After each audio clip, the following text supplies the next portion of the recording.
Hello and welcome back to the newsroom. I'm Victoria Akonde and these are the headlines we're tracking at the moment. The Nigerian army and their counterparts in Chad, Niger and other neighboring countries have commenced joint patrols to contain cross-border threats posed by the Lakurawa terrorist group.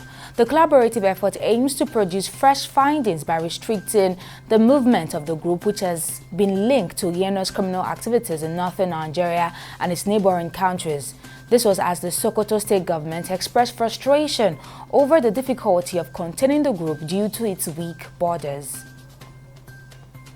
And members of the Judiciary Staff Union of Nigeria Benue State Chapter have locked up the gates of the State High Court in Makurdi over the non-implementation of the new minimum wage. It was reported that members of the union barricaded the gate and prevented entry into the premises. The action, according to the Assistant Secretary of the Union in the state, Jolie David, was a result of the non-implementation of the 75,000 naira new minimum wage to members. And the Speaker of the House of Representatives, Abbas Tajuddin, has revealed that the 10th House was working to amend the Independent Corrupt Practices and Other Related Offences Commission (ICPC) Act to enhance the agency's capacity to effectively investigate and prosecute corruption cases.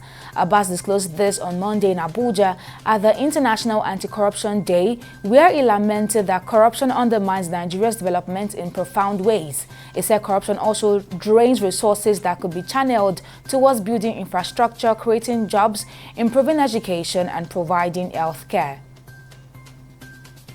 And the Speaker of the House of Representatives, Abbas Tajuddin, on Monday stated that the vast potential of Nigeria's petroleum sector has been severely hindered by inefficiencies and outdated regulatory frameworks.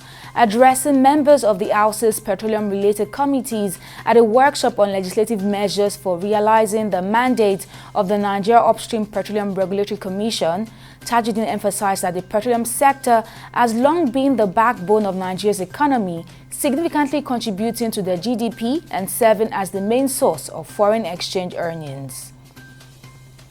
And on business, Nigeria's contributory pension assets rose by 4.26 trillion naira between October 2023 and October 2024, indicating a 24.14% rise, data from the National Pension Commission has revealed. At the end of October, PENCOM in its monthly report reviewed that the value of the pension assets stood at 21.92 trillion naira compared to 17.60 trillion naira at the end of the same period in 2023.